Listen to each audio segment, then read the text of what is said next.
We all have some pretty crazy daily routines.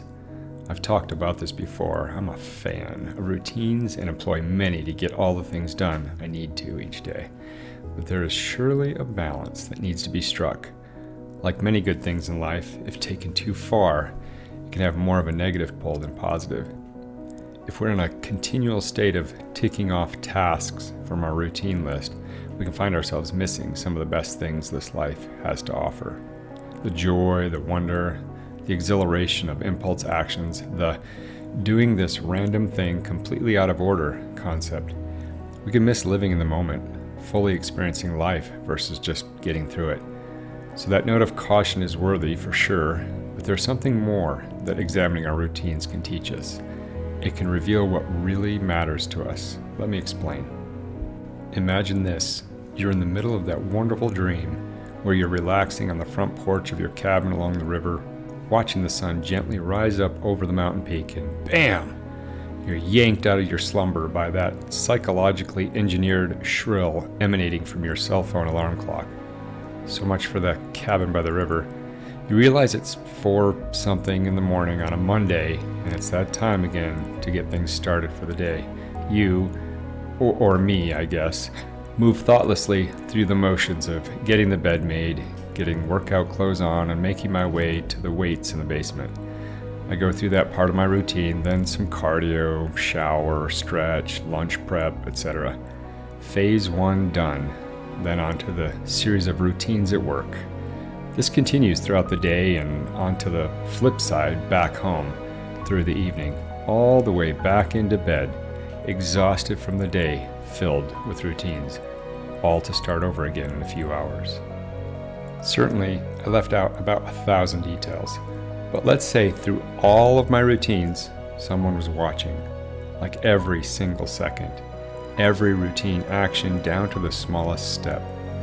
They witnessed all of you, me, and they wrote it all down, not just for that day, like today, but for every day in a month or a year.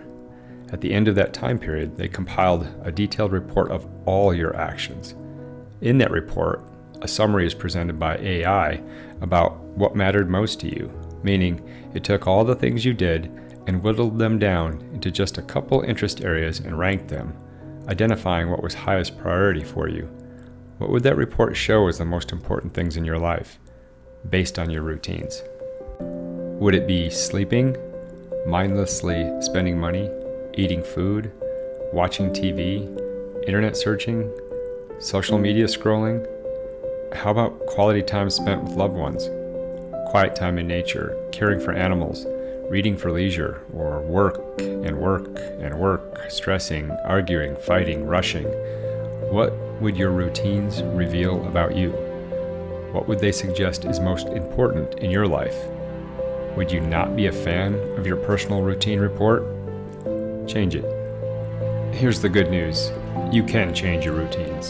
So here's a few steps that you can use to make those changes.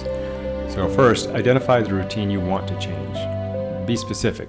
What exactly do you want to stop or change? So, for example, I want to stop scrolling on my phone for an hour before bed. Second, understand the trigger or cue.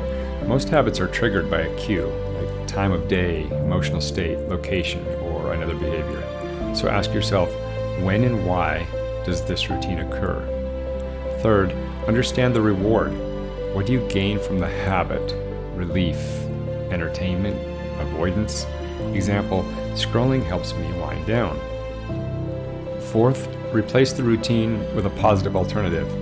You can't just remove a habit, you need to replace it with something that gives a similar reward. So instead of phone scrolling, try reading or stretching or journaling. Fifth, start small. Break the change into manageable steps. If you scroll for an hour, start by cutting back to 30 minutes. Sixth, use reminders and environment design. So set up your space and tools to encourage the new routine.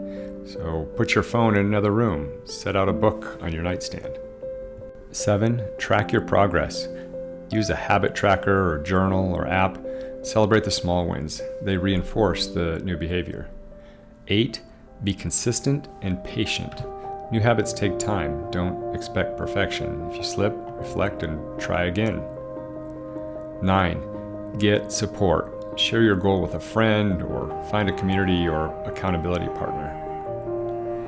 10. Reflect and adjust. Periodically review what's working and what's not.